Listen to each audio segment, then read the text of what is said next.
Mas nós temos... E aí, Brunão, como é que você tá, meu? Quanto tempo? Muito prazer. Tudo bem, professor? Sidney. Brunão é o nosso brother aqui dos velhos tempos. Tranquilo? Política. Sempre elegante, hein? Uma bela barba, uma elegância. Tudo bom, Brunão? Tudo bem, graças a Deus. Boa. Fala, Zuzu. Dois grandes convidados, vou por favor. agora, né? Nós temos o cientista político, que já é da casa aqui, estudioso da política inglesa, manja tudo da família real, agora com muita elegância, o Bruno Garchagen. Uma salva de palmas pra ele. E o Sidney Ferreira Leite, que é historiador. Então aqui a gente vai finalmente ter uma aula sobre esse acontecimento histórico. Primeiramente, boa tarde para os nossos convidados aqui. Boa tarde, é prazer sempre estar aqui. Como é que você tá, Brunão? Primeiro eu quero saber de você, pô. Tô muito com bem, saudade de você. Também. Tô muito bem, graças a Deus. Minha filha vai fazer 2 meses agora. Parabéns. Então um beijo pra minha filha Martina e pra minha mulher Mariana. E tá tudo bem, muito trabalho e curtindo aí a filha. Boa, isso é importante, né? Isso é bacana. Isso é. Não é, Zuzu? Lógico, eu curti a filha. É isso aí. E o professor? Sidney. Tranquilo, aproveitando a oportunidade, me sinto sentado num trono. Né? Imagina, professor. Isso aqui é... Aqui é um trono. Não. Cuidado que no trono... Trono de nada. Sem ambiguidade. Então eu já vou começar a fazer uma pergunta pro professor. Pro professor, que sempre o professor a gente que manda no começo. Tem que sempre respeitar os professores, que são pessoas que a gente tem que cultuar os nossos mestres, não é? Qual é a importância da Rainha Elizabeth para o mundo? Qual foi a importância dela para o mundo? Ela foi muito importante para o mundo em vários momentos de grande instabilidade, tá? Eu vou dar um exemplo que não está aparecendo muito, mas que ela foi muito importante. Teve um primeiro-ministro, ela teve 15, um primeiro-ministro na época de uma crise muito grande com o Egito, né? E que ele ameaçou jogar uma bomba atômica no Egito, né? Pela televisão. E ela, nos bastidores, ela acalmou a situação e evitou ali uma radicalização. Estou falando da crise do Canal de Suez. Sim. Ela foi uma figura-chave, ela estava ali, de alguma forma, não é? Atuando. Hoje, ela ainda é importante, nós estamos falando dela aqui, porque nós vivemos uma grande desordem na ordem internacional, né? E ela era um dos poucos faróis, um ponto de estabilidade. A gente vive uma época de lideranças muito fracas no cenário internacional. Sim. Tá? Líderes. A gente perdeu Angela Merkel, que saiu, né, do poder. Hoje, se você parar para pensar, líder que tem uma visão ampla, como você falou, do mundo, a gente não consegue pegar, né, aqui os dedos de uma da mão e nomear, né?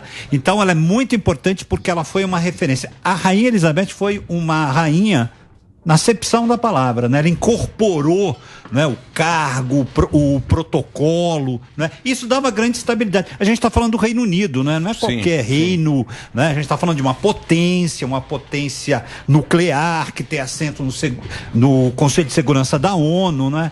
Então, uma figura-chave. O mundo perde muito numa hora muito grave. Aproveitando o historiador aqui e uma cronologia, a história é interessante como ela virou rainha, né? Pelo que me parece era o tio dela, depois o pai que fica... Tem uma história bem interessante, vou até pedir pra você contar, mais fácil. Putz, a história é muito interessante porque o rei, né, nos anos 30, ele era simpatizante do nazismo. Não é? Ele inclusive, em várias declarações, fez visita a Hitler, não é? Mas ele ficou apaixonado.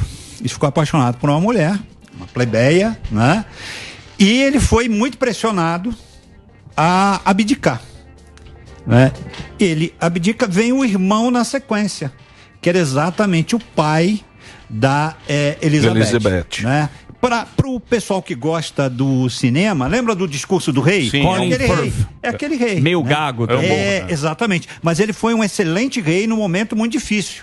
Inclusive, a importância da Elizabeth para o mundo, mas para o Reino Unido, é que ela se confundia um pouco com a questão do nacional, da proteção. A família real não fugiu de Londres quando a cidade estava sendo bombardeada, né? Então, mas o pai da rainha tinha uma saúde muito debilitada, né? Inclusive ele tem um câncer e ele morre. O reinado dele é relativamente curto e desde então, né, a rainha foi preparada para ser rainha.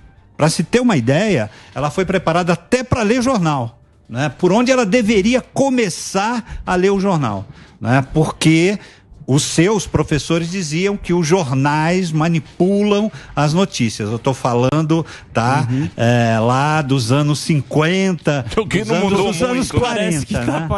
Então, aí, com a morte dele, portanto, ela não seria rainha, ela estava fora da linha sucessória, como a gente tem agora, né? O Charles, o William, o George, que é filho do William, a Charlotte, que é a filha, né, que vem em sequência. Então ela foi rainha por acaso, mas foi assim um grande gol para a história do Reino Unido. Eu diria que a Elizabeth I, a Rainha Vitória e a Elizabeth II foram as grandes rainhas, não é, do Reino Unido. Muito bem. Ô Bruno, como é que você passou a gostar assim, dessa monarquia e tal? Você tem interesse pela monarquia especificamente ou mais pela cultura geral? Eu gosto muito do país, né? E esse meu interesse pela monarquia, ele começa, acho que, como o interesse de todo mundo. Ou de todo mundo, não, mas boa parte dos brasileiros começa a se interessar pela monarquia inglesa ou britânica quando do casamento da princesa Diana com o príncipe Charles. Então, aquele evento internacional transmitido para o mundo inteiro, aquilo criou um encantamento internacional muito forte, né? E a própria forma como a Lady Diana se comportava publicamente, ela revigorou a monarquia no momento em que as monarquias passavam por um momento muito delicado. E havia toda uma expectativa em torno de como a monarquia lidaria com uma personalidade como a Lady Diana. E até isso foi um desafio que a Rainha Elizabeth II enfrentou e conseguiu superar, porque a Lady Diana era muito midiática, tinha vários problemas do âmbito pessoal, e os problemas no casamento acabaram se tornando público e a coisa começou a criar problemas para a própria monarquia. E Robert também, né? Ela era Robert, né? Mas carismática, bom falar. Robert. Porque tem um protocolo. Eu acho que a treta deve ter sido isso, né? Tem muita coisa. Se a pessoa aceita se casar com um membro da realeza, ela está sujeita a respeitar uma série de regras. Ela deixa de ter a própria vida independente para fazer parte de uma família. Isso não é fácil. Então, para você enfrentar uma coisa como essa, você tem que ter uma cabeça muito boa. E não me parece que a princesa Diana tivesse uma personalidade tão forte e não fosse suficientemente, e não tivesse suficientemente claro na cabeça dela que ela não podia ter independência e ao mesmo tempo fazer parte da família real, sendo esposa do príncipe Charles. De qualquer forma, a rainha, durante todo esse episódio, ela foi muito criticada internacionalmente, não só dentro da Inglaterra como fora, porque a rainha sempre foi uma personalidade muito sóbria. E não era nem o padrão dela, nem de outros reis que antecederam, inclusive o pai dela, ficar dando opiniões públicas a respeito, primeiro, de política e, segundo, a respeito de condutas da própria realeza. E essa característica de sobriedade da Rainha Elizabeth II acabou criando uma imagem negativa para ela, porque as pessoas passaram a vê-la como sendo alguém insensível ao drama da esposa do filho dela. E não é bem isso em si.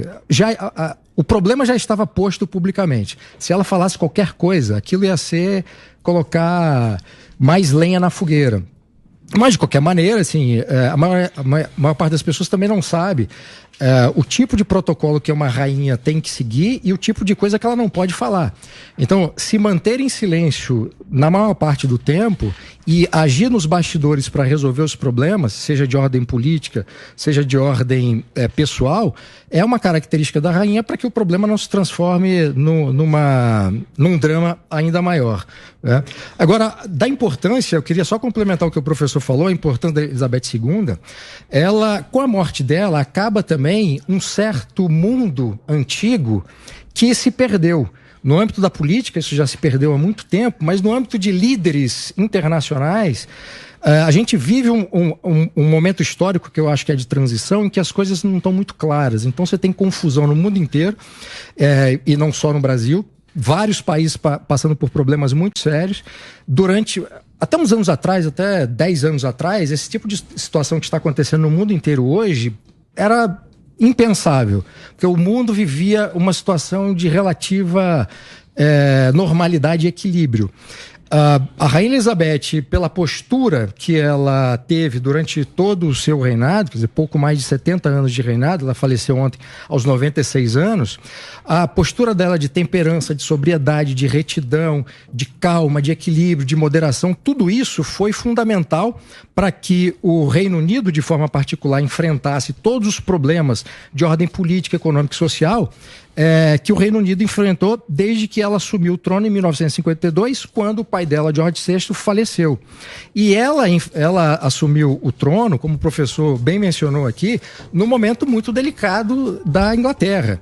A renúncia do tio dela, o Eduardo VIII, foi um evento muito complicado, né? Não só pelas ligações dele com o nazismo, a simpatia e tudo mais, mas porque o mundo vivia um período muito conturbado. E a Inglaterra quebrada por causa da Segunda Guerra, né? Que entregaram todas as... tiveram que entregar todas as colônias. Isso, quer dizer, um dos resultados ela da Segunda Guerra Mundial... 53, né? 52. Ela tinha 25 anos. 25 anos. Mas um dos resultados da Segunda Guerra Mundial é a dissolução do Império Britânico. Sim. E ela tem que viver isso tudo. De forma particular, quer dizer, todos os 15 primeiros ministros que ela acompanhou, a começar pelo Winston Churchill, cada um deles viveu um período específico de problemas econômicos ou problemas sociais, e ela teve que lidar com isso tudo. Embora a monarquia britânica, o poder do monarca, seja o monarca um rei ou uma rainha, no caso dela, ao longo dessas 7 décadas, o monarca foi perdendo poder político efetivo, como o poder de dissolver o parlamento, por exemplo, mas se manteve o cargo de chefia de Estado, que é um cargo político. Então, portanto, essa história que eu ouço sempre que se fala da monarquia britânica, que a rainha tinha era uma figura decorativa, não manda nada, mas isso é uma bobagem. Basta dizer que ela era chefe de Estado. Se alguém é chefe de Estado de um país, ela tem poder político efetivo. Então, mas isso Porque ela não tinha poder político era para interferir diretamente, por exemplo, nos trabalhos do parlamento ou na chefia de governo, né? Só para explicar aqui para nossa audiência, na Inglaterra é uma monarquia parlamentar. Então, o monarca é o chefe de Estado, representa, portanto, o Estado do Reino Unido no plano internacional e cuida dessa parte de relações internacionais, embora haja também um ministro para fazer isso. E existe um membro do parlamento, que é líder do partido político que ganhou as eleições, conquistou a maior parte das cadeiras no parlamento, e esse líder é escolhido para ser o chefe de governo, que é o primeiro-ministro. Então, há essa separação. Então, a Rainha Elizabeth, como todos os monarcas anteriores, a Rainha Elizabeth tinha um poder político como chefe de Estado. E o primeiro-ministro tem que falar com ela também, tem isso. Todas as vezes que um primeiro-ministro é eleito... Você pode pegar o a rainha não ligar para por exemplo, a Alemanha. Você sabe quem é o presidente da Alemanha? Né? A gente sabe quem é o primeiro-ministro. Porque o parlamentarismo tem isso, né? O primeiro-ministro sempre é o cara que está lá no meio do rolo. É porque ele é chefe do governo. Quer dizer, as coisas do dia a dia... A treta é o cara que resolve. A rainha não tinha poder político para interferir nos negócios de governo. Isso ela não tinha mais. Mas não quer dizer que ela não tinha poder político. E esse poder político, de uma forma mais ampla, sempre foi... exercido pela rainha no âmbito da influência política, cultural e da tradição. Sim. Isso tem um peso que, para nós brasileiros, é até difícil. A gente não consegue imaginar. Porque a nossa experiência monárquica se perdeu a partir do golpe militar de 1889. Você sabe então que fica uma coisa assim, umas discussões muito doidas, desde ontem, um tanto de maluco, com perfil verificado no Twitter, no Instagram, falando bobagem. É um negócio extraordinário. Mas você sabe, professor e Bruno, é um negócio esquisito, porque a gente já teve monarquia aqui. Sim. Né? O Brasil teve muitos anos aqui, monarquia, 13, 400, quantos anos tivemos monarquia aqui? Bom, se você contar a colônia, né? Colônia e tal, foi 300, 400... 16 ao século XIX. De 1500 até 1889. Isso, é bastante experiência tempo. monárquica. Bastante tempo que a gente teve. E a gente não tem essa... Né, parece que enterraram a nossa monarquia. Sim. E foi um período que acabou. Sim. E na história você não aprende, tá enterrado ali, dane-se, é uma coisa muito longe. Eu sou casado com uma sueca e é louco isso, porque na minha casa inteira tem foto do rei e da rainha da Suécia. Pô, tira essa porcaria dali. Fala, pô, tira essa Não. É o rei e a rainha. É um respeito. É engraçado, a gente não consegue entender entender essa admiração, essa referência que o cara tem pro monarca, né? Curioso isso, né? Num regime parlamentarista, né, em que a gente tem um presidente que é chefe de Estado, esse presidente não tem poder simbólico. O grande diferencial, especialmente do Reino Unido, é o poder simbólico e a autoridade que o poder simbólico dá. E isso a rainha Elizabeth soube explorar muito bem, inclusive financeiramente.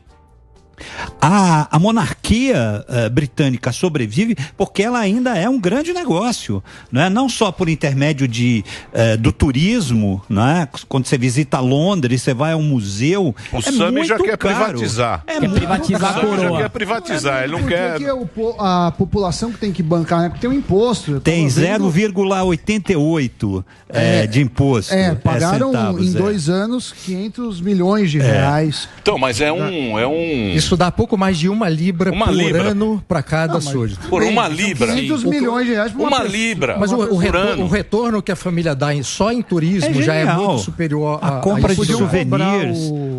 Todos os grandes artistas pop ingleses reverenciaram a família real. Desde até aquela brincadeira do John Lennon, que ele estava fazendo um show, estava lá a família real, ele pediu para a família real sacudir as joias, e o resto do pessoal aplaudir. A rainha Elizabeth, ela modernizou a família real britânica, virou um grande negócio. O Papa é pop, turismo. A rainha foi pop durante muito tempo.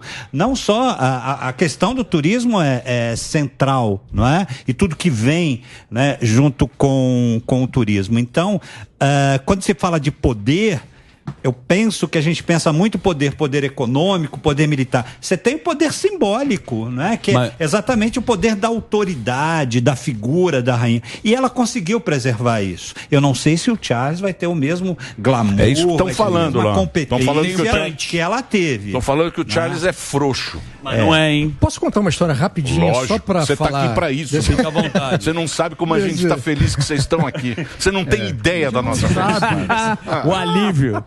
Essa história do poder simbólico que é fundamental, e você só entende o poder simbólico se você vive num país monárquico, que é o exemplo que você deu da sua esposa, Emílio. Em 2010, eu estava estudando na Universidade de Oxford, terminando o meu mestrado, e teve uma palestra do Príncipe Charles num teatro que fica no centro de Oxford. E eu fui até essa palestra. Eu cheguei um pouco mais cedo e vi, portanto, a maior parte das pessoas entrar nesse teatro. O público, a maior parte das pessoas que estuda em Oxford é estudante estrangeiro, portanto não é um inglês. E muita gente não mora, não reside num país com uma monarquia. O lugar começou a encher, ficou, obviamente, uma barulheira dos infernos, o pessoal conversando.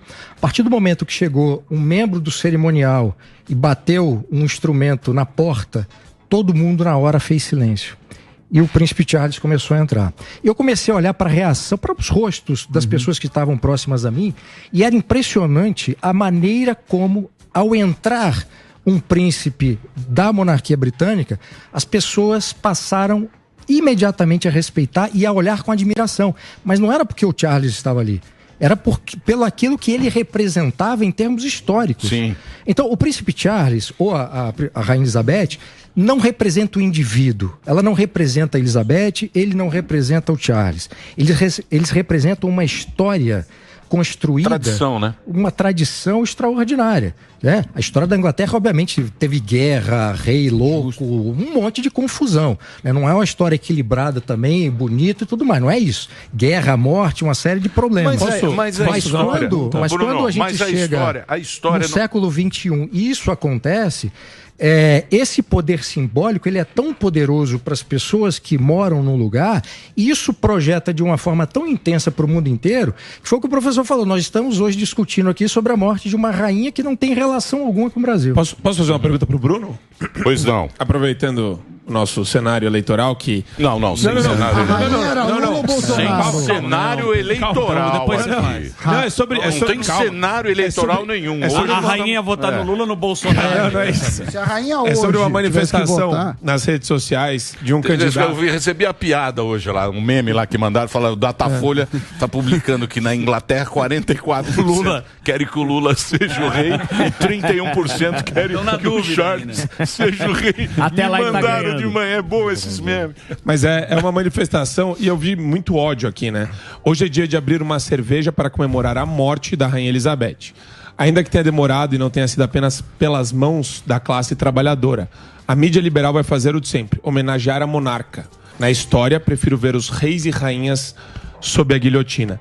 Ao que você atribui esse ódio, esse destempero, essa falta de noção de uma pessoa que faz uma declaração dessa no dia da morte dela? Qual o nome do adolescente? É um candidato ao governo do estado de São Paulo pelo PCB. É Gabriel Colombo. O PCB é um partido revolucionário, então é prática dos revolucionários quererem matar os outros, né? Ainda mais se quiser tomar o poder. Isso é uma bobagem completa. Enfim, eu acho até inacreditável que, disputando uma eleição, ele dedique um tempo a falar uma bobagem como essa em rede social. De qualquer maneira, além disso aí, que eu não tinha lido, eu recebi vários prints de Instagram e de YouTube, vários artistas, políticos, etc., indo pelo mesmo caminho, né? E é um ressentimento, um ódio. É inexplicável do ponto de vista da política brasileira, porque, enfim, o nosso regime é outro já há muito tempo, mas o que eu acho é que qualquer coisa que represente equilíbrio, moderação, tradição, história, passado, causa um problema muito sério nesse tipo de gente. Porque como eles não conhecem o passado e não conhecem, inclusive, a história do Brasil, por outro lado, eles acham que o país tem que ser sempre reconstruído do zero, sempre o novo. Sim. Então toda a conversa desse pessoal é terra arrasada, aqui não vale nada, vamos reconstruir de novo. Então, é muito difícil para essas pessoas, porque não conhecem, inclusive, o nosso passado, entender o passado como tradição viva, que é o caso da rainha. Então projetam o seu próprio ressentimento, o seu próprio ódio baseado em ignorância, numa instituição sólida que resistiu ao tempo pelas virtudes e não pelas vicissitudes. Eu acho que, em resumo, o que eu poderia dizer era isso. Legal. Olha, posso fazer uma questão? Você quer chamar? Concordo plenamente. Não, eu vou chamar a Daniele Santos de Viena. Boa. Por favor, Daniele, as suas informações. Tudo bem? Boa tarde. Tudo bem, Daniele. Pode dizer aqui pra gente. O que você quer que eu diga? O que você gostaria de saber? As últimas informações. Isso, se você tem alguma informação aí de Viena aqui pra gente. Ela trabalhou com a rainha. Ela trabalhou com a rainha. Eu trabalhei. Você trabalhou lá, você trabalhou com a Rainha Elizabeth, que a gente tá aqui hoje meio confuso. Desculpa aqui pela informação, tá?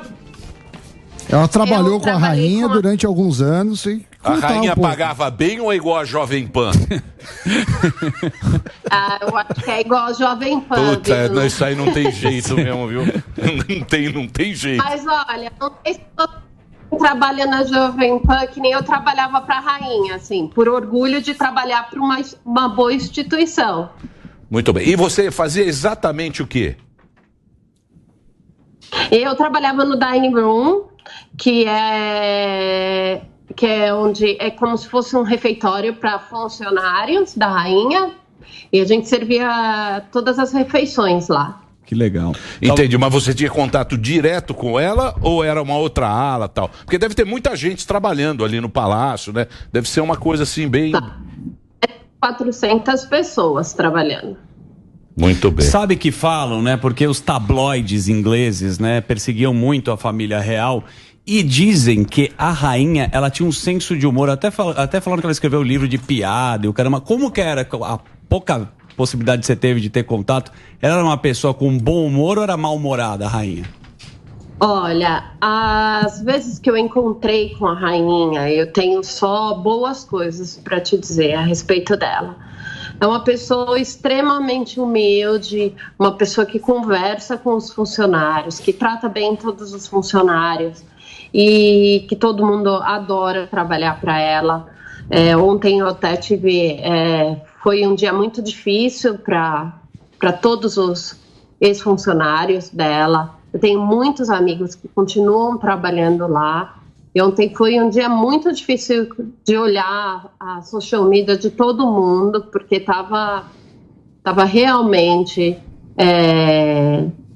todo mundo só realmente agradecendo pela oportunidade de ter feito parte um pouco da história dela, né? Então, ela sempre foi uma pessoa que se comunica, conversa, então... Deixa eu perguntar Daniele, muita falta. Daniele, a Daniele está em Viena. Isso. Ela está em Viena, não é? Eu quero saber... Eu queria saber qual foi o período que você trabalhou aí no Palácio? No Royal House. Trabalhei no Palácio de 2009 a 2015. E eu saí do Palácio, né, em 2015 por motivos de que minha filha estava doente na época, ela tinha artrite, então quando eu viajava muito com a rainha, né, então quando eu trabalhava no Palácio de Buckingham, não trabalhava no Palácio de Buckingham, eu trabalhava no Palácio de Buckingham, no de Windsor, no de Sandringham e no de Balmoral. Então a rainha, ela passa 12 semanas, passava, né, Entendi. 12 semanas em Balmoral. E eu ia lá ficar pelo menos 6 semanas. E a minha filha estava realmente muito doente. Ela perdia o movimento do braço, da perna, de manhã até a noite. E daí tinha que levá-la para o centro cirúrgico, colocá-la para dormir e aplicar injeção de esteroide. Então... eu tive que, infelizmente, deixar o palácio, né? Deixei a minha casa, porque eu morei dentro do palácio durante 6 anos. Então, foi uma decisão muito difícil para mim, para ser tomada, porque era um trabalho que eu gostava muito de realizar. Eu adorava o ambiente do meu trabalho, mas, infelizmente, a gente é mãe antes de ser profissional, antes de ser qualquer outra coisa. É isso aí. Então... eu tive que deixar para minha filha. Eu sei que vocês não podem contar fofocas. Não. Mas você sabe que nós gostamos muito de fofocas. Claro. Eu ouvi dizer, mas talvez você possa contar, porque não tem nada demais, que a rainha, ela tomava 4 copos de gin tônica por dia. Isso aí, todo dia era sagrado, ela gostava no morozinho. Aí ela ficou doente, em 2021... O médico proibiu. O médico falou, ó, chega, só água. Chega, falou, pô, mas eu já tô velhinha, só... Não tem mais bebida, morreu. Acabou. É verdade essa história que em 2021 proibiram ela totalmente, não podia colocar uma gotinha de gin tônica na boca? Não tô sabendo disso. Mesmo porque em 2021 eu já não trabalhava mais no palácio, mas eu não tenho nenhum conhecimento de que ela gostava de tomar gin tônica. Muito bom. Eu bom. acho que isso é próprio mito mesmo, mas ela gosta de inventar bastante coisa a respeito dela, mas ela era uma pessoa super centrada. Muito bem. Eu quero saber da treta com a Margaret Thatcher que teve. Ah, mas ela não estava. Ela não estava. Posso fazer uma questão sua? Thatcher Como está nos bastidores? Posso fazer uma pergunta para a Daniela, Emílio? Pode, claro. Então, Dani, obrigada por estar participando aqui com a gente, queria te agradecer. Eu queria saber, parece que teve uma vez que vazou alguma fofoca da rainha e que os funcionários foram proibidos de acessarem as suas redes sociais. Queria saber isso, parece que você dançou com a rainha também. E queria fazer uma outra perguntinha, parece que teve uma vez que uma pessoa invadiu o castelo por 2 vezes, foi parar no quarto da rainha. Como que foi esse acontecimento? Tá, então vamos por parte. Sobre a social media, a gente foi proibido de acessar e colocar qualquer informação de que nós trabalhávamos para o palácio. Foi pedido para a gente não colocar que a gente trabalhava para o palácio na social media, por motivos de segurança, porque eles não quiseram falar, mas vazaram informações de dentro do palácio. Eles também não falaram que informação que foi vazada, mas que vazou informação de dentro do palácio para a mídia. Então, que nós não poderíamos colocar fotos ou a gente não podia tirar foto da rainha. Eu tenho pouquíssimas fotos com a rainha. Eu só tenho fotos oficiais com a rainha, porque nós não éramos permitidos tirar foto dela. Muito bem. E a invasão que teve aí, que a Paulinha comentou agora? O quarto da rainha foi invadido 2 vezes por uma pessoa que pulou o castelo, o muro do Palácio de Buckingham. E quem encontrou foi o page dela, né, que é como se fosse, não é um mordomo, eu não sei explicar bem o que ele significa, porque a gente não tem... É um pajem, isso mesmo. O pajem dela encontrou ele sentado na beira da cama, então... Mas isso é uma história verdadeira, e parece que a mesma pessoa entrou lá 2 vezes e ninguém sabe até hoje como que ele conseguiu entrar 2 vezes e furar a segurança do palácio. Boa. Obrigado, viu, Daniele? Obrigado aí pelo papo aí. Muito legal conversar com você. Você está morando em Viena agora, é isso? Não, eu não estou morando em Viena. Eu trabalho agora... Eu sou vendedora de implantes dentários agora aqui na Inglaterra e eu tô aqui para uma convenção. Então eu só trabalho aqui. Entendi. Obrigado aí, desculpa aí essa complicação aí no início, mas obrigado por você dispor seu tempo aí, bater esse papo com a gente, ela que trabalhou lá com a rainha. Muito legal. A nossa querida Daniele Santos, essa brasileira que está conversando com a gente. Posso fazer uma pergunta para os professores? Muito bem, meu querido Albeta. Vamos lá, vamos voltar. É um break, é isso? É um break? Não, vamos fazer um break. Vamos fazer um break rapidinho, só pra rede. Reginaldo, por favor, Reginaldo, o breakzinho. Vamos lá. Fazer uma pergunta continuamos na TV. Fazer uma pergunta pro Bruno depois se o professor Você tá entendendo o programa, Bruno? Mas finge que tá. Bem dinâmico. O Sami levantou aqui a questão da relação dela com a Margaret Thatcher e eu queria perguntar sobre quais eram tiveram grandes ministros com elas. Eu lembro, né? Claro, não lembro de todos, mas principalmente Winston Churchill e a Margaret Thatcher. Como é que era a relação dela com esses dois, que eram, acredito que são os mais famosos, os grandes nomes? Pode começar. Bom, o Churchill era meio tutor dela, né? O Churchill, ele serviu ali no momento fundamental que foi o início do reinado e exatamente eu acho que a palavra mais correta é isso. O Churchill foi um tutor. Ensinou o que falta é esse cara. O cara ganhou a guerra, né? A falta em todo lugar. Porque o Churchill tutor conhecia as perversidades da política. É isso que a gente... Por isso que eu falo, né? Esse cara manjava. Claro. O Churchill. Teve 2 guerras. O cara sabia onde é que estava a sacanagem ali e não se acovardava. Conhecia muito história, escreveu bastante sobre a história. Desculpa até interromper vocês, interrompendo muito, como Fausto Silva faz. Fausto Silva. Mas isso que você estava falando dos grandes líderes, não é isso que falta. É muito cara não querendo entrar em nenhuma disputa, querer parecer o bom, o bonzinho, o santo. E a política é perversa. A história é feita de guerra. Jogo sujo. O jogo sujo. Você acha que é isso, Bruno? Professor? Posso começar. Tendo a concordar com você, Emílio. A gente tem uma geração muito frágil. Vou pegar o exemplo do Macron, né? O Macron, ele foi 2 vezes eleito como o menos pior. Não é? Ali com medo da ascensão da extrema-direita na França. Então ele incorpora um discurso politicamente correto, de uma agenda ambiental quando interessa a ele, né? Diga-se de passagem. No caso do Reino Unido, a gente vem de uma sucessão também de primeiros ministros e também, não é? Primeiras ministras frágeis, talvez desde a Margaret Thatcher. Então, se você olha para o cenário mundial, você tem um estilo de fazer política muito voltado para a mídia, tá? Mas com pouca estrutura, substância, como tinha o Churchill, os grandes primeiros ministros. Teve um grande primeiro-ministro trabalhista, o Callaghan, não é? Entre outros, a própria Margaret Thatcher. Margaret Thatcher e a rainha. Aliás, isso era um perfil da Margaret Thatcher, tá? Ela queria sempre ter a luz própria e ser, não é? Assim, o centro das atenções. Protagonista. Por exemplo, ela se dava muito mal com Ronald Reagan.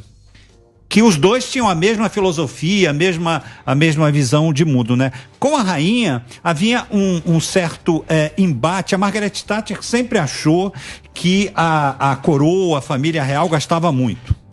Né? Samidana. Sim, que é Margaret Sanger. Margaret Thatcher, guardadas as devidas proporções, né, defendia a privatização da brincadeira. Mas, então, de uma forma geral, a rainha sempre se preservou nos protocolos que ela ajudou a criar. O Churchill ajudou bastante, até para fazer uma observação de cunho histórico, tá? A família real britânica e a própria coroa na Inglaterra nunca foi tão organizada assim não, viu? A gente teve casos de reis que levaram cenoura, batata quando desfilavam em público. Quem deu todo esse glamour, inventou toda essa pompa foi uma rainha chamada Vitória. Tá? Que ficou bastante tempo também. Ficou bastante tempo, não tanto tempo quanto a Elizabeth, mas ela que deu todo esse glamour, não é, ao próprio Império Britânico. O Império Britânico foi um dos maiores impérios da história. Sempre havia luz do sol em uma parte do Império. Sim. Tá? Eu até dou como exemplo para os meus alunos, para as minhas alunas, a Índia, sob domínio britânico, é maior do que a Índia de hoje, porque ela tinha, né, o Paquistão, Bangladesh, então era um império e ela reinou, né, muito bem, ela soube muito bem se colocar como essa referência, esse farol de liderança e de autoridade. Quando aconteceu, por exemplo, com a Margaret Thatcher, que tinha, né, todo, enfim, também, né, o seu projeto de poder, um certo egocentrismo, houve embate. Né? Houve conflito. E a Guerra das Malvinas, até pegando esse gancho aí, porque parece que a Elizabeth que sancionou essa guerra, não foi isso que aconteceu? Isso explica em grande parte os argentinos. O ódio do argentino. A gente até mostrou aqui porque eles têm essa treta. É claro, é algo que os argentinos passaram, né? De alguma forma, pra gente que tá aqui não viveu aquela situação, né? A gente pode até olhar com uma perspectiva crítica, mas sem dúvida as Malvinas, elas fizeram e ainda fazem parte dessa concepção, né, de poder do Reino Unido globalmente. Tá? O Brasil tem até uma posição em defesa, né, que os ingleses chamam de Falklands, né? Então, para os ingleses, Ilhas Falklands, não é Ilhas Malvinas. Nunca aceitaram. Né? Então, ali era uma questão de afirmação do poder do Reino Unido, que estava sendo confrontado, não é? E a rainha deu todo o apoio aos seus súditos. O filho dela, não é? Foi inclusive participou da guerra, não é? Então, essa figura, a gente está vendo que há segmentos que estão dizendo muita bobagem, não é? Nas redes sociais, mas ela é uma figura do seu tempo. Eu vou citar aqui uma figura insuspeita, né? O Marx disse certa vez: os homens, eu completaria, as mulheres fazem a história nas condições dadas. E ela, dentro do contexto que estava sendo colocado ali, ela teve uma performance bem acima da média. Né? Vocês estavam falando da importância dela como uma líder, como um farol para o mundo, mas ela estava bem apagada nos últimos anos. Eu não lembro de grandes manifestações delas nos últimos, 10 anos. O que ela tinha feito, assim, nesse sentido de liderança mundial? Olha, como o Bruno estava falando muito bem, não é? A questão do poder simbólico, a referência da autoridade, não é? O fato dela participar, não é? De eventos, não é? A postura que evento que ela assumia. Participou recentemente? Olha, os eventos protocolares que ela pôde participar enquanto a doença não estava grave. Quer dizer, o fato dela existir como rainha, dela continuar, né, tendo uma atuação pública, né, isto funcionava como uma referência. Talvez um poder não material, palpável, como tem o presidente dos Estados Unidos, né? Mas o poder da tradição, o poder da autoridade. É que eu realmente não lembro de ela encontrando líderes recentemente. Na minha memória, não deve ter encontrado. Não, mas todos. recentemente. Todos os presidentes de países importantes. Barack Obama, várias assumiram, vezes, passaram por lá. Né? E todas as vezes que esses líderes passaram por lá, o evento foi um acontecimento internacional. Então, o que projeta internacionalmente não é exatamente ela participar, sei lá, de uma reunião da ONU ou uma reunião num organismo internacional. É o fato desses líderes irem até o Reino Unido, ou irem até Londres especificamente, encontrá-la, e a maneira como ela se porta, a maneira como ela age, né? Muitas vezes pelo silêncio, repetir aqui que é importante, mas tudo que ela projeta do ponto de vista simbólico, o que ela representa, eu acho que acaba tendo essa influência. Mas você sabe que que a gente fala, né? Mas porra, bicho, porque os Windsor mudaram o nome, que é tudo eles são da Alemanha. Sim. Na Segunda Guerra na Primeira Guerra Mundial virou Windsor, que é a dinastia da rainha e tal.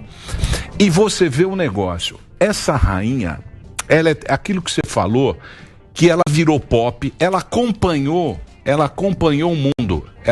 Ela foi a primeira transmissão do casamento na televisão, ela entrou na pop music, ela deixou mais moderna. E tem uma coisa, se você perguntar no mundo, porque a gente tem monarquia, pô. Quem é a rainha da Dinamarca? Ninguém sabe quem é. O rei da Espanha, o mundo não sabe quem é. A rainha da Inglaterra, a gente sabe Mundial. Que é a Elizabeth. Então é um negócio muito importante, né? É um negócio muito de tradição mesmo. Né? E eu posso aproveitar e fazer uma pergunta para os professores? Não. Você vai falar em política, você vai querer falar do Bolsonaro. Não é política, não. Não é? Não. Então pode. É Lula ou Bolsonaro? É Lula ou Bolsonaro? Você não é rainha. E o Moro? Os professores estavam falando muito em tradição. E a monarquia remete à tradição. E o que é legal, e a gente estuda isso, né, na sala de aula, o Brasil está na 7ª Constituição Federal. Passamos por 7 constituições. A Inglaterra não tem constituição. A Inglaterra tem um arcabouço de leis ao longo do tempo, que inclusive até hoje algumas estão válidas. Habeas Corpus Act, né, de 1679, você vê que ainda é um texto legal que tem a sua essência preservada. E eu queria ouvir vocês sobre como a monarquia conferiu essa previsibilidade, esse Estado de Direito tão forte, tão respeitado pela Inglaterra. Pergunta curta. Foi a ferro e fogo. Isso não é muito destacado na sala de aula, mas antes da Revolução Francesa, os ingleses enforcaram seu rei, não é? Um século antes. Então houve pedágio, né? O pedágio. Sim, por uma questão de impostos, de pedágios. Tem pedágio na Inglaterra. Porque enforcaram o rei. Os caras são bravos lá, né? Foi o rei falou assim, o rei falou assim, vou fazer pedágio. É isso aí. Não nem a pau. O que vai fazer? Não, vou fazer pedágio na ponta. Na marginal. Vocês vão ter que pagar pedágio na ponta. São Paulo Santos. A população falou, o quê? Vamos decapitar o rei. Decapitou o rei, até hoje não tem um pedágio.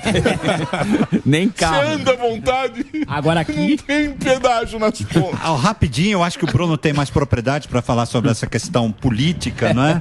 Como cientista político, eu sou historiador. Quer dizer, isso foi construído a longo prazo. Tá? E com muito embate, com muita disputa de poder, envolvimento em guerras. Por isso que quando a gente chega na Inglaterra, surpreende o número de museus voltados para a guerra, navios, né? Não é uma história tranquila e serena, né? Então, desde o momento em que ocorre a Revolução em 2 etapas, uma vai se chamar inclusive a Revolução Gloriosa, Cromwell, não é? Muito enforcamento, muita guerra, muito embate, muita morte. Agora, hoje, e a Rainha Elizabeth deve-se muito a ela, se consolidou um modelo que é muito pouco questionado. Hoje, só talvez o movimento anarquista inglês defenda o fim da monarquia. O próprio Partido Trabalhista, que seria hoje um partido definido mais à esquerda, não tem grandes questionamentos, né? Então, foi uma construção a longo prazo, com episódios da história escrita, né? Com letras de sangue, né? Cheiro de pólvora no ar sempre. E aí, Bruno? Esse elemento histórico, eu acho que parte da resposta, ou parte principal da resposta, era uma compreensão, ao longo da história, por parte da sociedade, por parte dos homens que construíram a história inglesa, de que havia um objetivo comum e que as rupturas, elas, quando acontecessem, elas não poderiam construir uma nova Inglaterra, um novo país. Então, o único período em que há uma ruptura de fato e o regime político é alterado foi quando, logo depois da guerra, o Cromwell, que é um louco, assume e tem uma experiência de uma república autoritária durante um período. E depois eles retomam a experiência parlamentar monárquica. Então, esse foi o único episódio na história da Inglaterra em que houve, de fato, uma mudança de regime. Mas essa compreensão ao longo da história, e eu acho que muito dessa compreensão é devido à existência de um monarca. Porque o monarca está ali num papel cultural e exercendo uma dimensão metapolítica, ou seja, acima da política do dia a dia, acima dos partidos políticos. E o monarca é aquele, ou a monarca, é aquele que a sociedade olha e vê representada a sua própria história. As tradições, os costumes e aquilo que deu certo. Essa informação que você trouxe da Constituição, de fato, não há uma Constituição escrita. O que existe é a Magna Carta e, ao longo da história, um conjunto de decisões da Suprema Corte deles. E que, inclusive, é recente, né? A Suprema Corte deles é bem recente. E a Magna Carta vai de lá de 1215, né? É uma tradição muito longa. Pois é, se construiu, então, essa ideia de que a lei é feita a partir da conduta da sociedade, não o contrário. Né? Então, não é uma lei que vai regular os modos de vida. São os modos de vida que vão virar lei. Que vão, ao se desenvolverem, a sociedade verifica a necessidade de criar ou não leis. Sabe? Então, eu acho que parte da resposta é isso, essa compreensão, esse chão comum. Num país em que tem muita ruptura, o tempo inteiro você está trocando de Constituição, o exemplo do Brasil que você deu, nós temos 7 Constituições, sendo a primeira de 1824, que é a nossa Constituição durante o Império, e depois, num período muito curto histórico, entre 1889 e 2021, considerando que a primeira Constituição do regime republicano é de 1891, é muito pouco tempo para ter sido criada um conjunto de constituições, né, que até dialogam mais para 6 constituições em menos de 150 anos. É um negócio absurdo. É um absurdo. E a gente tem, aliado a isso, quer dizer, o fato de nós termos tido 6 constituições não vem à toa. Isso é o resultado de uma tradição política autoritária que foi se desenvolvendo ao longo desse período. Então, a ideia dentro da sociedade, da elite política, que é preciso sempre recomeçar do novo. Né? E a gente tem coisas interessantíssimas, para usar um eufemismo, que é cada autoritário que assume o poder quer ter uma própria Constituição, no sentido de legitimar a sua própria autoridade autoritária. Né? Então, essa desordem política, ela contamina a sociedade e parte da sociedade vai endossar essa ideia de que é preciso sempre uma Constituição nova, porque Constituição nova, de fato, vai fazer com que o Brasil seja melhor. Constituição, existe um paradoxo que cada vez ela fica tem menos credibilidade. A Constituição tem que ser igual aos 10 mandamentos. Sim, tá lá os 10 mandamentos, desde que o mundo é mundo, tá aqui, ó, os 10 mandamentos, a gente sabe direito. Pô, a Constituição a nossa Constituição trata de salário mínimo. Sim. De OAB. Sim. Polícia, tem 6, 7 polícias. Ô, professor, você tem os bastidores. Eu sei que tem muita teoria da conspiração. Do quê? Essa história, assim. Estão falando que o Charles não tem carisma.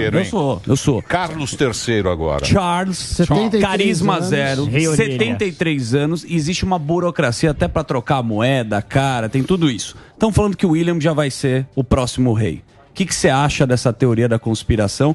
Porque ele tem uma proximidade lá com a Diana. O povo gosta do William. Essa que é a verdade. O careca? Usar Ervic mas o príncipe William é o mais carismático e mais querido pela população. E tem o Harry que... O Harry é doidão. O Harry pulou do cavalo. Sim. Foi pra Meghan, lá americana, eles não tem moral. O que você acha dessa história? Os historiadores trabalham com evidências. As evidências da última década mostram um Charles muito envolvido, inclusive tentando melhorar a sua imagem.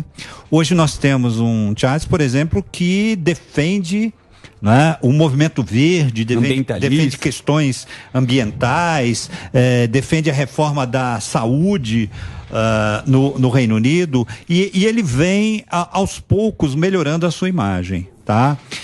Quando a gente está falando de poder simbólico, a partir do momento que ele virar rei mesmo, que você ter isso bem consolidado do ponto de vista simbólico, penso que esse passado vai ficar um pouquinho para segundo plano.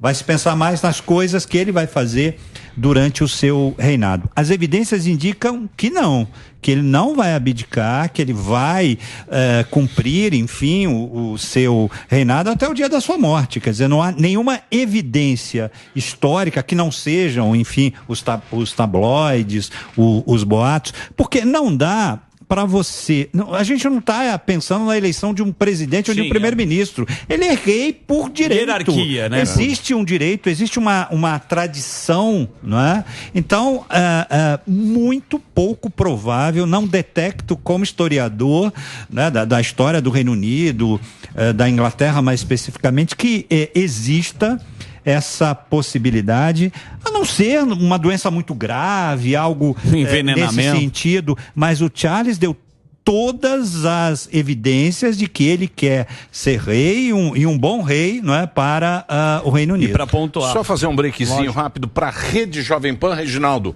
É com o meu querido Reginaldo agora, continuamos ao vivo aqui na TV Jovem Pan até as 2h. 2h vai ser o primeiro pronunciamento de Carlos III. Aí sim. Que a gente vai transmitir ao vivo aqui na Jovem Pan News. Então eu tenho que ficar muito ligado no relógio. No timing, né, Milhão? Porque tem horário lá. Lá eles reclamam muito a nossa... a nossa redação. Vamos pro break, tá vermelha então, a redação. Vermelha. Não, faz tempo que você não vinha aqui. Depois nós vamos lá no 24. Nós vamos tomar um cafezinho pra você ver. Vai pro break, Reginaldo, por favor. Só pra pontuar, Charles, ele é um bom gestor. Péssimo jogador de polo. Não. Gestor. Péssimo. Taco duro. Os caras falam. Cavalo duro. É o taco Não, duro. ele é bom administrador. Você falou que ele é muito ambientalista. ruim, Ele tem uma fazenda. Parece que ele mora numa fazenda. E ele administra produtos orgânicos. Ele vende esse produto. Não sei se você sabe dessa informação. Sim. E ele tem um projeto educacional que é muito ovacionado pela população. Isso é verdade ou... Então, veja que ele está se preparando para melhorar a sua imagem junto à opinião pública, não é? Recuperar, o professor falou muito bem, foi dramático o fim do casamento dele. Uma traição. Por tudo que representava, inclusive, a Diana de popularidade, não é? E houve uma traição. A Camila não é o que a gente possa dizer, nossa, como o povo inglês, o povo... É um belo canhão, vamos ser honestos. Gosta, né? É que a Diana... princesa consorte. Eu vi um toque. A Diana, ela sempre quis ser... Ela tá dentro da família real, né? Parece desde pequena, a família preparou isso. Ela tinha essa vontade, né? Sim, e o episódio em si foi bem dramático por conta até da morte da Diana. Como se deu, não é? Perseguiram ela. Então...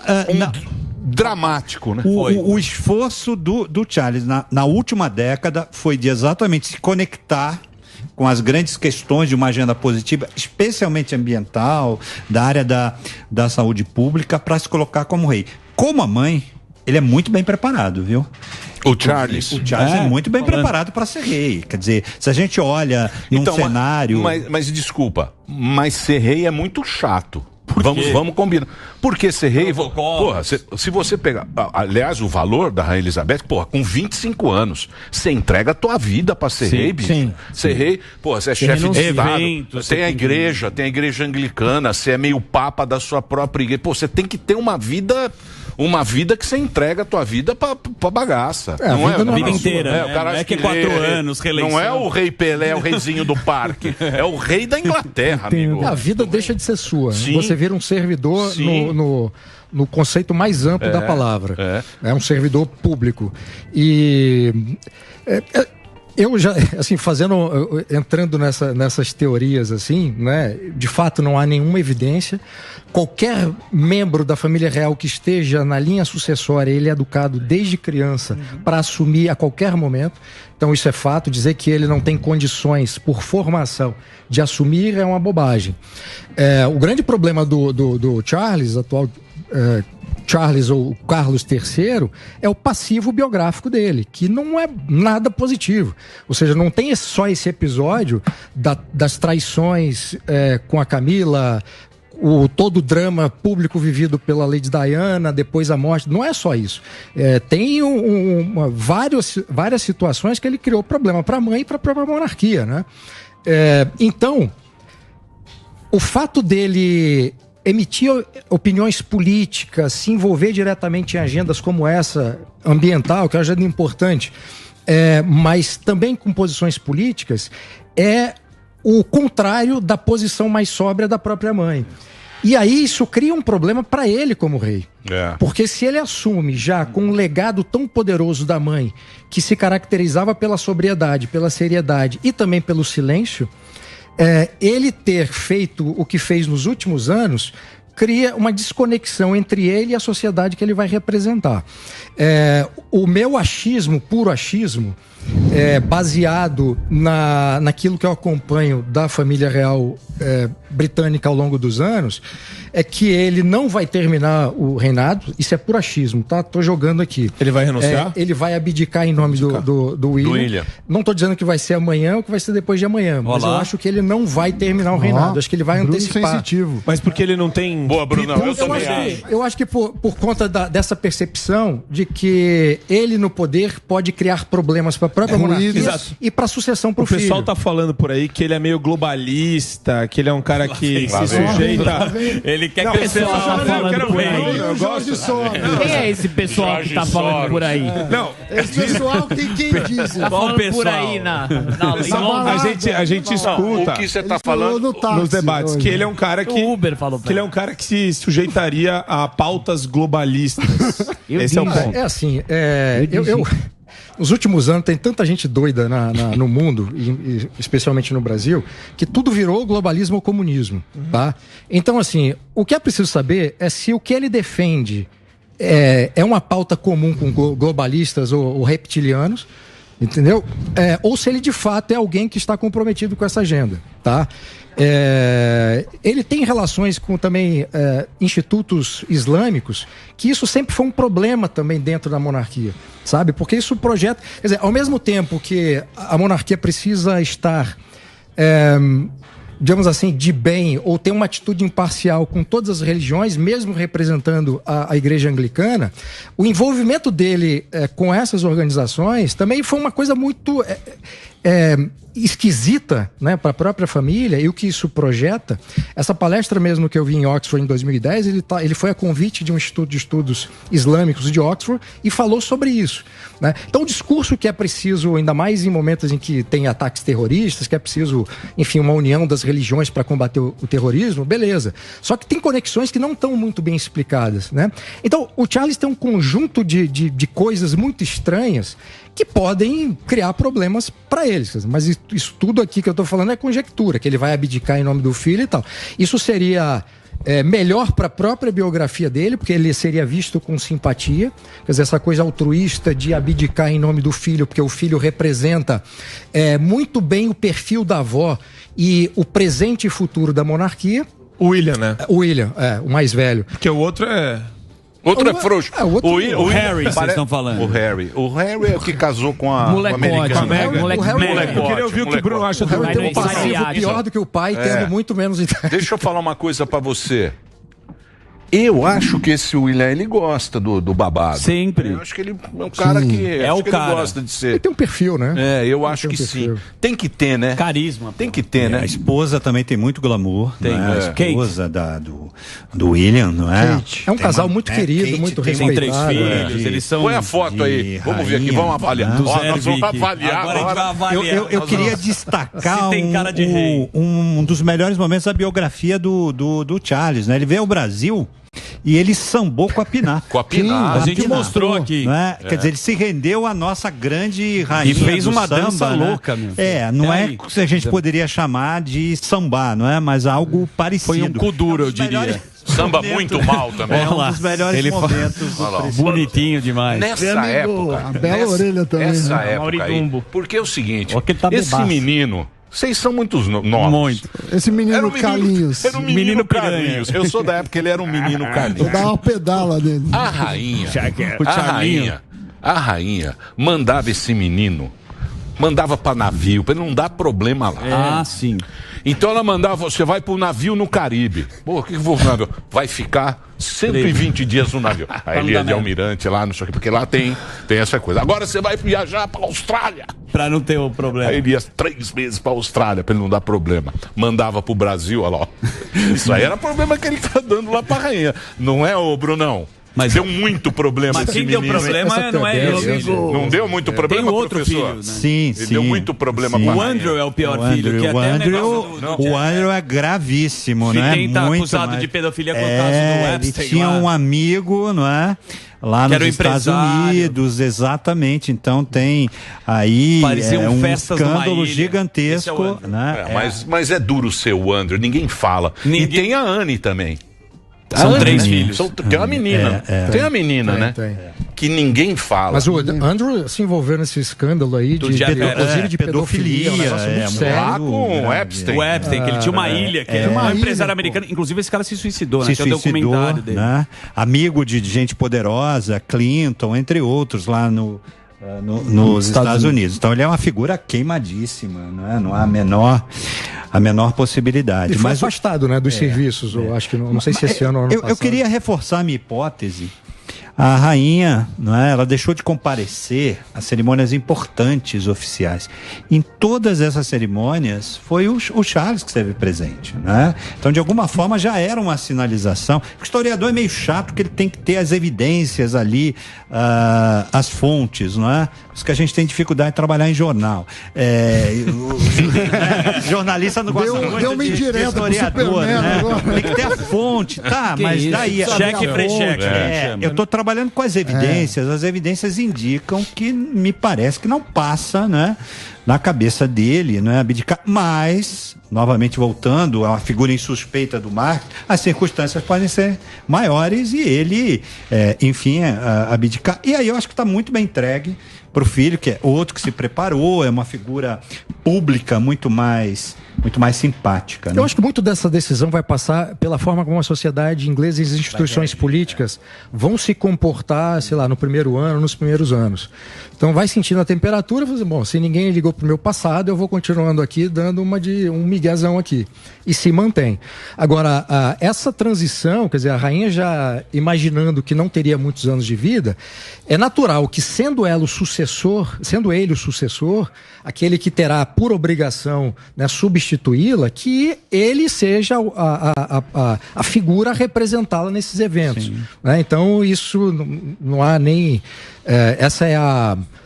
isso é que devia ser feito de fato. Uhum. Eu tava conversando com o Superman, aquele rio aqui do termo, mas eu lembrei da nossa conversa na Dirce, ia perguntar até pros dois, a robertice atrapalha, né? Essa questão do... Queria aparecer. Do cara querer aparecer demais, o cara agora com rede social. Nem pode. Então, isso aí pode ser um problema, né? Assim, como eu falei, né? Ele começou a ter uma série de atitudes ao longo dos anos, de participar muito, de se expor muito, que é contraditório à atitude, à postura e à atividade da sua mãe, né? E ele vai ser cobrado por isso. Então, assim, eventualmente, o que ele disse, pautas que ele defendeu, coisas que ele falou, eventos nos quais ele participou, certamente ele será cobrado, porque ele deixa de ser o sucessor para se tornar o rei. Agora, até que ponto essa pressão vai fazer com que ele decida abdicar? Bom, isso é outra história. E Bruno, é o rei se relacionando com seus súditos. Eu vou citar aqui um exemplo do Montezuma, do Império Azul. Grande Montezuma. Grande Zuzu. Os súditos sequer poderiam olhar para ele. Arrancava Ele o coração desfilava, da galera por trás. Então tem uma relação diferente. Os reis, né, os czares da Rússia não poderiam ser tocados. Então, quando a gente fala de rei, é um outro universo. A gente sai desse panorama um tanto quanto rasteiro, não é, que a vida republicana, para o bem ou para o mal, traz pra gente, né? De você tocar nas pessoas, não é? Talvez o único poder simbólico é a faixa do presidente, mas tirando aquilo ali, o cara vai, não é? Tanto ontem a gente estava conversando com a Ana Paula aqui, que entende bastante dos Estados Unidos e tal. E a gente tá falando do George Washington. Quando ele foi presidente, ele não sabia direito como se portar, porque ele não sabia o que é ser um presidente. Então ele andava, olhava o relógio e falava, o que eu tenho que fazer como presidente? Porque você tinha o exemplo do rei, né? Você tinha um exemplo do rei e ele estava, eu sou um rei? Não, eu não sou um rei, eu sou um presidente republicano, tá? Não sei o que, o cara não sabia direito como fazer.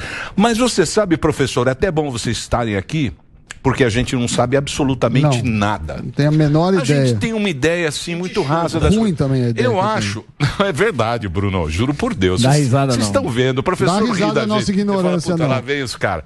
Mas eu acho que ali também tem uma figura importante que é o Philip, né? Que é o marido da rainha, né? Que empacotou ano passado. Né? Foi Covid. Não foi Covid. Não. Não foi. A rainha teve Covid. Teve e recuperou. Mas ficou zoadinha. Se bobear, Covid longo. Mas também ninguém sabe. Dá pra saber. Você acha. Aí, ó, o Felipe aí. Você acha que o Felipe teve uma importância, assim, pra. Ou nada? Não, teve sim. Cancelar o Felipe já. Os nossos ouvintes, né, espectadores que assistiram a série, né, mostra ali que ele é uma figura, né, que esteve sempre presente ao lado dela, porque nós temos exemplos na história, tá, de que esses casamentos eles têm uma base muito formal e protocolar. Não tem essa história de amor, ele pode até aparecer no processo. Se der né? sorte. Mas nesse caso houve, sem dúvida, uma sintonia entre o casamento público e o privado, né? E ele se comportou em pouquíssimos episódios, ele disse algumas coisas que não deviam, assim, meio preconceituosas, né? Mas ele ele ajudou a compor, né, o que foi o reinado da rainha. Quer dizer, houve, como eu falei, esse duplo casamento que nem sempre acontece. Por exemplo, não aconteceu com Charles e a Diana. Você tinha o casamento público, mas o casamento privado não existia, né? O que você acha, Bruno? O Felipe pau mandado? Não, foi uma figura Foi um pau fundamental. mandado? Vamos Parecia ser. Parecia um pau mandado. Aquele olhar triste. É o Leão triste, né? Pelo contrário. Marido triste. Põe a foto. Coloca a carinha Pau mandado, pau mandado. Dá pra Marido ver. triste, olha lá. Vai pegar um chá pra mim. Pega lá o chá pra mim, ô. Agora. Ô, Filipinho. Tem cara de mordomo. Pega a gin tônica lá. Baixa esse ar-condicionado aí, Felipe. O que você está assistindo aí, Felipe? Esse lenço tá torto. Ó. Ele era imbrochável. Ei, Brunão. Tem essa... Ele foi uma figura. Professor gostou. Ele foi uma figura fundamental na vida particular da Rainha Elizabeth. Foi sempre o Porto Seguro, foi sempre aquele que estava ali ao lado. Para ele foi muito difícil, porque ele também vinha de algumas casas reais e ele estava na linha de sucessão da sua própria dinastia. Isso. Ele abriu mão disso para se casar por amor com a Rainha Elizabeth II. E os filhos não tem o nome dele. Não pode, né? Abriu mão dos filhos. Mas então, pau mandado. Não, então, eu assim, sei. Então, ele renunciou. Ele renunciou à sua própria trajetória como líder monarca para ficar com ela. É claro que nesse início, deve ter sido complicadíssimo para ele e para ela, porque a todo momento, quer dizer, embora ele tivesse feito a escolha, ele estava todo momento naquela tensão, né? Será que eu fiz a escolha certa? Eu agora não tenho liberdade, eu estou preso aqui o protocolo, a rainha é a minha esposa. Então ele fica também engessado naquela estrutura existente que vai ajudar o reinado da sua esposa e não dele. Mas passado esse momento inicial, ele se torna uma figura assim fundamental para a vida dela, repito, como um porto seguro e como conselheiro, quer dizer, o grande conselheiro, o grande amigo, o grande parceiro da vida da Rainha Elizabeth. E aqui relembrando o que nós falamos, quer dizer, o fardo que é para uma menina de 25 anos assumir naquelas condições com a morte do pai um império, tudo isso conta para explicar por que ele foi tão importante na vida da Rainha Elizabeth II.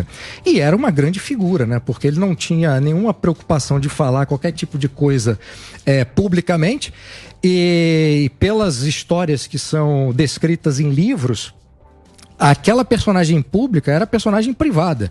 Ele até se controlava um pouco mais, porque a rainha pedia a ele, quando ele falava alguma coisa que aquilo causava algum tipo de problema público, a rainha ia lá e puxava a orelha dele. Sim. Mas ele não se controlava, né? Quer dizer, ele foi orientado, depois exigido a não dirigir, né? E mesmo assim ele insistiu, capotou o carro. Ele só depois que capotou o carro, sei lá quantas e era um vezes ele decidiu não dirigir mais. Tinha sua importância.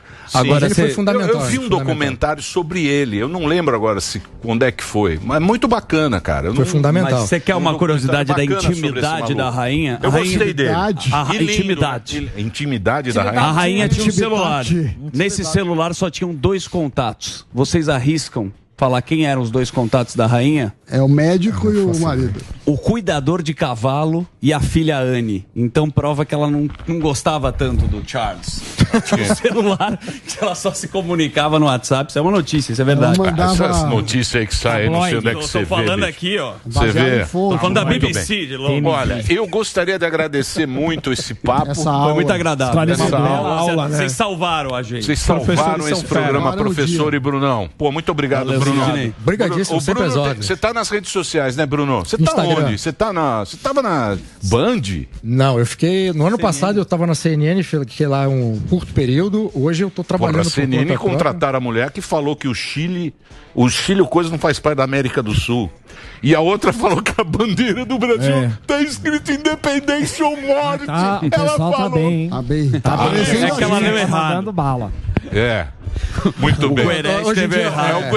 O Gueré trabalha na CNN. Emílio, meu trabalho tá na rede social, eu retomei o meu canal do YouTube e semana que vem, terça-feira, eu reabro as inscrições para o meu curso sobre política. Boa. Um curso que dá um panorama geral, uma das aulas, inclusive, é sobre monarquia.